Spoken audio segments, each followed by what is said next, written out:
Welcome back. You know, I've been watching a lot of other game development video blogs recently, and it seems to me people just jump into game development bypassing the planning phase. A typical game is made up of multiple types of systems. Last time we talked about the games that inspired me, but inspiration isn't enough in these challenging times. We need a plan. So, when you build a game, it would be wise to think about the systems that will need to be created.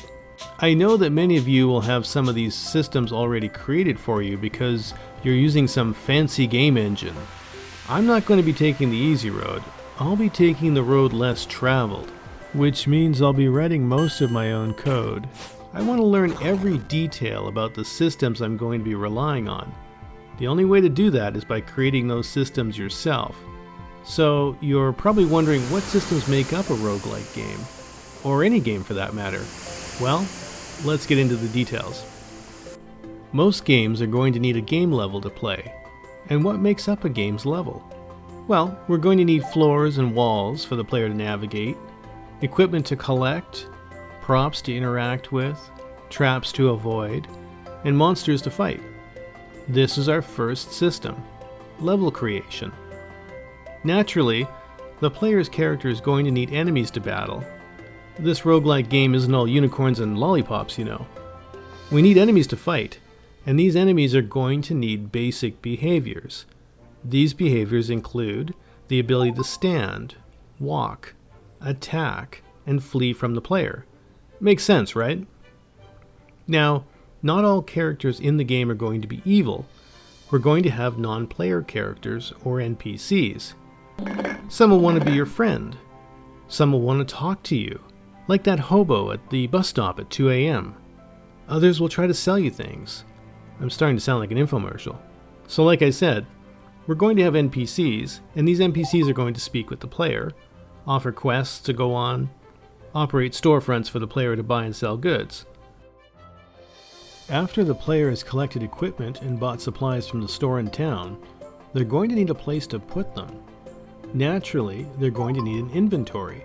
While the inventory is a system that holds the player's equipment and weapons, it can also display the effects of any magical item on the player's statistics. Some items may help the player, while other items may be cursed. Funny I should mention statistics, because the next system is player progression, statistics, and upgrades. This system is responsible for tracking the accumulation of experience points and the current statistics for the player, specifically health, endurance, strength, dexterity, luck, defense, and attack. I think my head is going to explode. So, this brings us to the next system, and that is the graphics and audio system. Without graphics, we can't see anything on screen, and without audio, we won't be able to hear anything. Therefore, we'll need a system to control the playing of all the sound effects and music, and the ability to place graphics and animation. Without these systems, it'll be nearly impossible to play the game. Now this brings us to the user interface. This system lets the player interact with the game world through the use of a mouse and keyboard. Now, in our case, the mouse will give the player's character the ability to buy and sell equipment, activate levers, pick up and throw stuff, and attack enemies.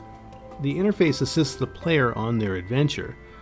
Without an interface, you couldn't play the game. Now, wait a minute.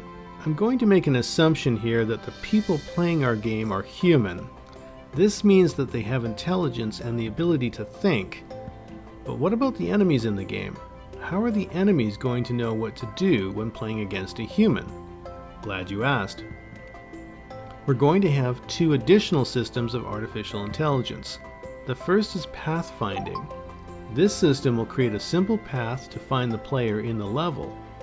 We'll be using Bresemham's line algorithm. This algorithm draws an imaginary line between the player and enemy and determines if the enemy can see the player. That path will be temporarily saved and then used as a map for the enemies to find the player.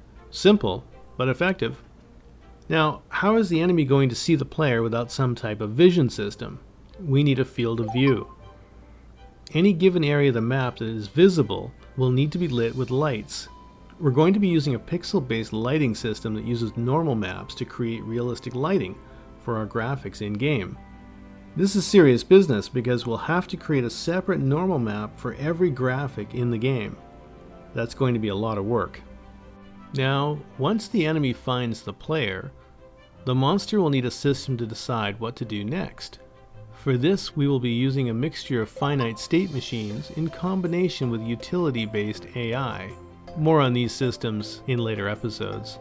You know, I never knew creating a game was going to be so complex. Why am I torturing myself by building a roguelike game? Wait a minute, I know why. Because building a roguelike game is the greatest roguelike game ever. Imagine being responsible for creating every detail of an imaginary world. Writing the story, creating enemies, drawing graphics, placing sound effects and music. As a solo game developer, you must possess a million talents. You need the intellect of Data, the wit of Jim Carrey, and the talents of Engelbert Humperdinck. I just liked his name, that's why I included it. But I digress. Anyways, this brings us to our very last system. Can you guess what it is? The loading and saving system. Of course, the player is going to want to be able to save their progress. Therefore, we must have a system that remembers the stats the player was at and the items they accumulated during their gameplay. That's it! We're done!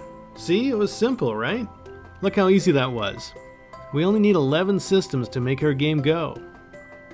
Well, thanks for watching. Hang in there, and I'll see you next time, humans.